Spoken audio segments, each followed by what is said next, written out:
Dagon by Howard Phillips Lovecraft. I am writing this under an appreciable mental strain, since by tonight I shall be no more. Penniless, and at the end of my supply of the drug which alone makes life endurable, I can bear the torture no longer, and shall cast myself from this garret window into the squalid street below. Do not think from my slavery to morphine that I am a weakling or a degenerate. When you have read these hastily scrawled pages, you may guess, though never fully realize, why it is that I must have forgetfulness or death.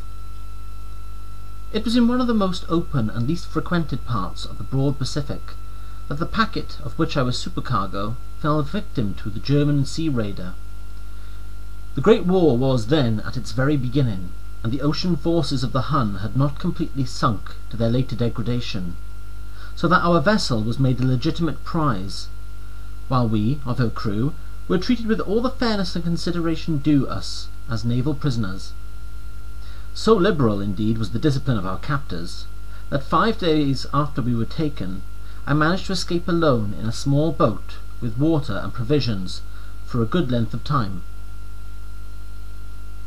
When I finally found myself adrift and free, I had but little idea of my surroundings.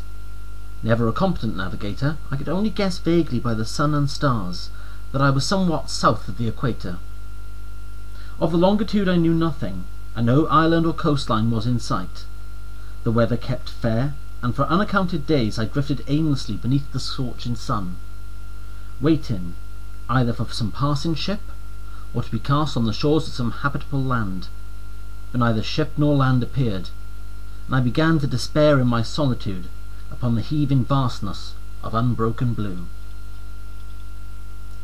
The change happened whilst I slept. Its details I shall never know, for my slumber, though troubled and dream-infested, was continuous. When at last I awakened, it was to discover myself half sucked into a slimy expanse of hellish black mire, which extended about me in monotonous undulations as far as I could see, and in which my boat lay grounded some distance away. Though one might well imagine that my first sensation would be of wonder at so prodigious and unexpected a transformation of scenery, I was in reality more horrified than astonished, for there was in the air and in the rotting soil a sinister quality which chilled me to the very core. The region was putrid, with the carcasses of decaying fish, and of other less describable things, which I saw protruding from the nasty mud of the unending plain. Perhaps I should not hope to convey in mere words the unutterable hideousness that can dwell in absolute silence and barren immensity. There was nothing within hearing, and nothing in sight, save a vast reach of black slime. Yet the very completeness of the stillness and the homogeneity of the landscape pressed me with a nauseating fear.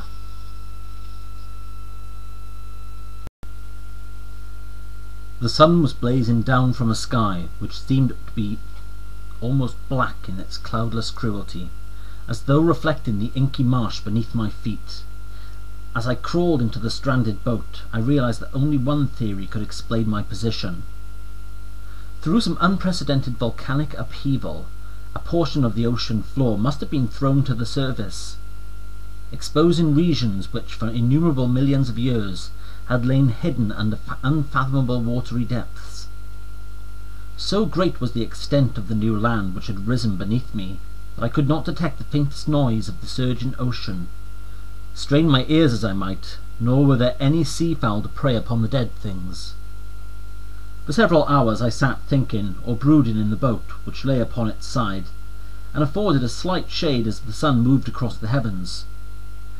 As the day progressed, the ground lost some of its stickiness, and seemed likely to dry sufficiently for travelling purposes in a short time. That night I slept but little, and the next day I made for myself a pack containing food and water, preparatory to an overland journey in search of the vanished sea and possible rescue. On the third morning I found the soil dry enough to walk upon with ease. The odour of the fish was maddening, but I was too much concerned with greater things to mind so slight an evil, and set out boldly for an unknown goal. All day I forged steadily westward, guided by a far-away hummock, which rose higher than any other elevation on the rolling desert. That night I encamped and on the following day still travelled towards the hummock, though the object seemed scarcely nearer than when I had first espied it. By the fourth evening I had attained the base of the mound, which turned out to be much higher than it had appeared from a distance, an intervening valley setting it out in sharper relief from the general surface. Too weary to ascend, I slept in the shadow of the hill.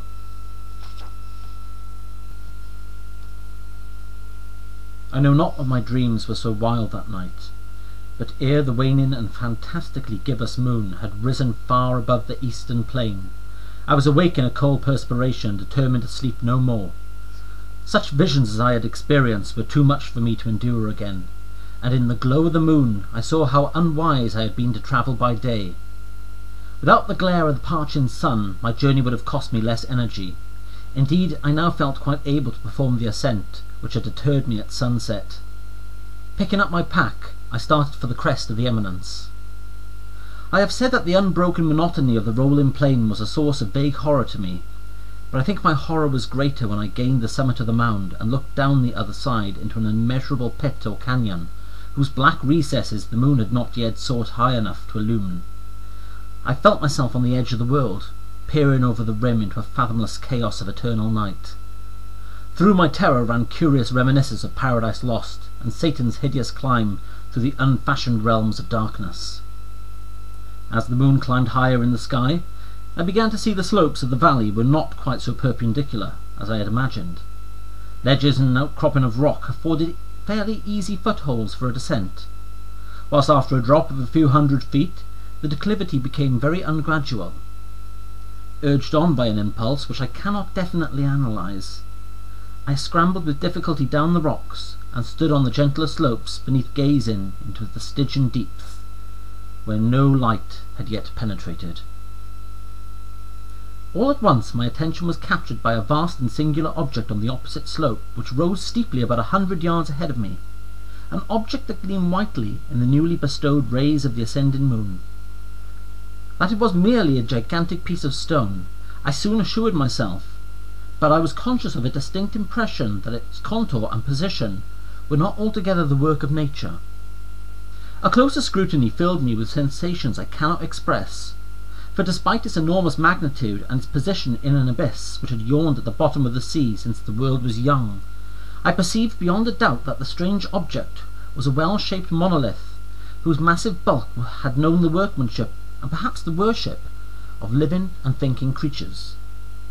Dazed and frightened, yet not without a certain thrill of the scientist's or archaeologist's delight, I examined my surroundings more closely.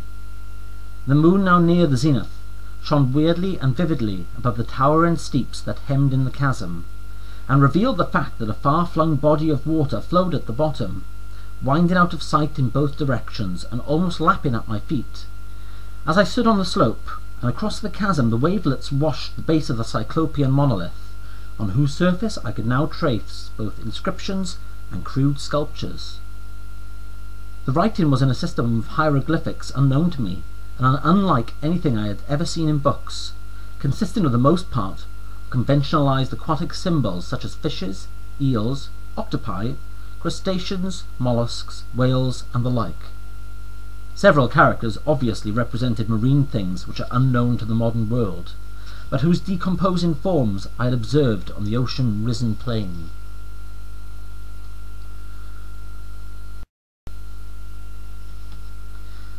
It was the pictorial carving, however, that did most to hold me spellbound. Plainly visible across the intervening water, on account of their enormous size, was an array of bas-reliefs whose subjects would have excited the envy of a Dor. I think that these things were supposed to depict men, at least a certain sort of men, though the creatures were shown disporting like fishes in the waters of some marine grotto, or paying homage at some monolithic shrine which appeared to be under the waves as well. Of their faces and forms I dare not speak in detail, for the mere remembrance makes me grow faint, grotesque beyond the imagination of a Poe or a Bulwer. They were damnably human in general outline, despite webbed hands and feet, shockingly wide and flabby lips, glassy bulging eyes, and other features less pleasant to recall. Curiously enough, they seemed to have been chiselled badly out of proportion with their scenic background. for one of the creatures was shown in the act of killing a whale, represented as but little larger than himself.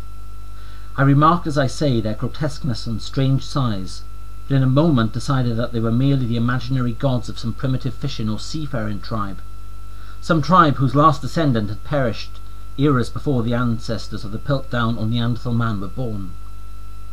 Awestruck at this unexpected glimpse into a past beyond the conception of the most daring anthropologist, I stood musing whilst the moon cast queer reflections on the silent channel before me.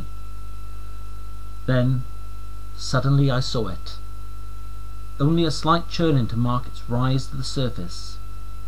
The thing slid into view above the dark waters, vast, Polyphemus-like, and loathsome.